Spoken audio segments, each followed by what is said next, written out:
মালদ্বীপ বনাম লাক্ষাদ্বীপ বিতর্কে গোটা দেশ উত্তাল। এই বিতর্ক ইতিমধ্যে আন্তর্জাতিক কূটনৈতিক স্তরেও প্রভাব ফেলেছে। তবে আন্তর্জাতিক পর্যটক মহলে বরাবরই মালদ্বীপের কদর থাকলেও দেশের পর্যটন কেন্দ্রে এখন লাক্ষাদ্বীপ যেন একটা বিশেষ জায়গা তৈরি করে নিচ্ছে। হ্যাঁ বন্ধুরা, প্রচুর মানুষ যারা মালদ্বীপে যাওয়ার জন্য টিকিট করেছিল তারা অনেকেই ক্যান্সেল করেছে। এমনকি হোটেল বুকিং কোম্পানি বা হোটেল বুকিং সংস্থাগুলো আছে তারাও পর্যন্ত এই বুকিং ক্যান্সেল করে দিচ্ছে বা বুকিং বন্ধ করে রেখেছে। কিন্তু এই বিতর্কের ফলে দেশের গণ্ডি ছাড়িয়ে ইউরোপ, আমেরিকা বহু পর্যটকও লাক্ষাদ্বীপের সম্বন্ধে খোঁজখবর শুরু করেছেন, যা নিঃসন্দেহে ভারতের পর্যটন মানচিত্রে এক ভালো দিক দেখা যাচ্ছে আমরা। কিন্তু কিভাবে যাবেন এই লাক্ষাদ্বীপ? এই লাক্ষাদ্বীপে আপনারা কিভাবে যাবেন, এটাই আজকের বিষয়। মালদ্বীপের ভূপ্রাকৃতিক বৈশিষ্ট্যের সঙ্গে বিপুল সাদৃশ্য আছে এই লাক্ষাদ্বীপের। তবে অবশ্যই দ্বীপ রাষ্ট্র মালদ্বীপের থেকে আকারে আয়তনে অনেকটাই ক্ষুদ্র এই লাক্ষাদ্বীপ। লাক্ষাদ্বীপ হলো ভারতের সবচেয়ে ছোট কেন্দ্রশাসিত অঞ্চল। কিন্তু আরেকটি তথ্য জানেন কি? ভারতের মধ্যে সবচেয়ে ব্যয়বহুল পর্যটন কেন্দ্র এই লাক্ষাদ্বীপ। অনন্য সুন্দর সমুদ্র সৈকতের জন্য পর্যটকদের পছন্দের তালিকায় সবচেয়ে উপরে থাকে মালদ্বীপ। তবে মালদ্বীপ ভ্রমণের খরচ অনেকটাই বেশি। ঠিক তার সঙ্গেই সাদৃশ্য রেখে যেন লাক্ষাদ্বীপের ভ্রমণের খরচ কম পড়ে। আসলে ভারতের মূল ভূমি থেকে বেশ কিছুটা দূরে অবস্থিত লাক্ষাদ্বীপ। আচ্ছা দাদা, আপনারা প্রশ্ন করতে পারেন, আচ্ছা লাক্ষাদ্বীপ ভ্রমণ করতে কত খরচ পড়বে?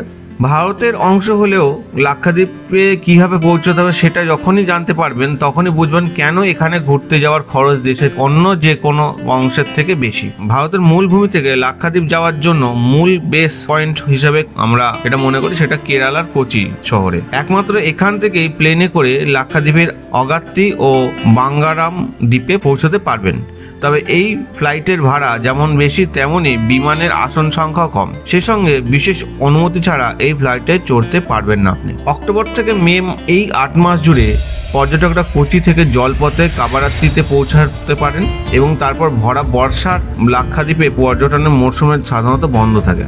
এছাড়াও সরকারের থেকে স্পেশাল পারমিট নিয়ে ধনী পর্যটকরা হেলিকপ্টারে করে কোচি থেকে লাক্ষাদ্বীপ যেতে পারে। তবে এর যা খরচ পড়বে তা সাধারণ মধ্যবিত্ত পর্যটকদের পক্ষে বহন করা এক প্রকারের অসম্ভব। অন্যান্য পর্যটন স্থলে গিয়ে আমরা যেমন লাক্সারি হোটেল পাই তেমন সস্তার হোটেলের অপশনও থাকে, কিন্তু লাক্ষাদ্বীপে তেমন কিছু নেই। সেখানে প্রায় সবই রিসর্টই একই দাম, একই হোটেলগুলোও একই দাম। ফলে লাক্ষাদ্বীপ ভ্রমণের খরচ অনেকটাই বেশি বাড়ে।